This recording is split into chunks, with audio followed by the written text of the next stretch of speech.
વિસ્તારો માટે જીએસઆરટીસીની નવસર્જિત બસોનું કંબોઈ ધામ ખાતે લોકાર્પણ કરાયું। આદિવાસી વિસ્તારને મળશે સારી પરિવહન સુવિધા।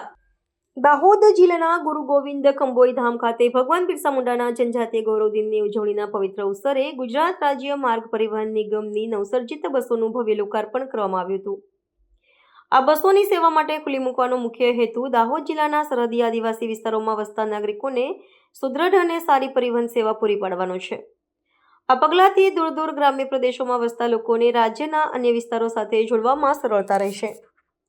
નવી બસોના લોકાર્પણ પ્રસંગે અનેક મહાનુભાવોની ઉપસ્થિતિ રહી હતી। આ સમગ્ર કાર્યક્રમ વીર ભગવાન બિરસા મુંડાની સ્મૃતિમાં આયોજિત જનજાતીય ગૌરવ દિનની ઉજવણીનો એક ભાગ હતો।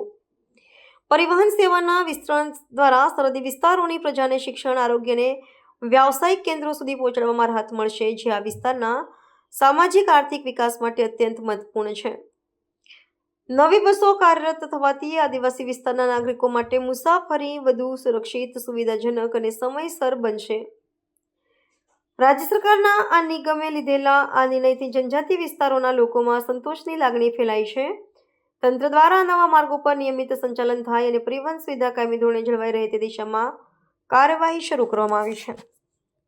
ગોવિંદ ગુરુ ધામ કંબોઈ ખાતે આજે 17 જેટલી નવી બસોનું લોકાર્પણ સમારોહ ભારતના પ્રધાનમંત્રી માનનીય મોદી સાહેબે 15 નવેમ્બરે ડેડિયાપાડા ખાતેથી કર્યો હતો।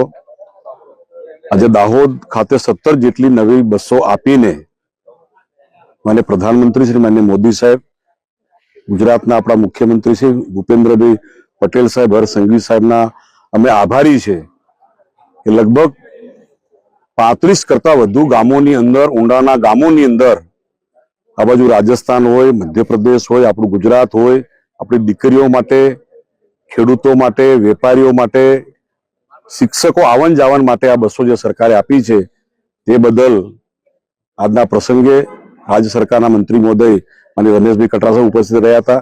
આ વિસ્તારના લોકપ્રિય ધારાસભ્ય માનનીય મહેશભાઈની ઉપસ્થિતિ, માનનીય ડામોર સાહેબની ઉપસ્થિતિમાં તાલુકા સભ્યો, જિલ્લા સભ્યો બધાની ઉપસ્થિતિની અંદર આ બસોનું આજે છેક છેવાડાના માણસ સુધી ટ્રાન્સપોર્ટની સુવિધા મળે એવા આશયથી આજે અમે લોકાર્પણ કરી છે। ત્યારે માનનીય મોદી સાહેબ અને માનનીય મુખ્યમંત્રી શ્રી અને માનનીય હર્ષભાઈ સંઘવી સાહેબના અમે ખૂબ ખૂબ આભારી છે। થેન્ક યુ, ધન્યવાદ।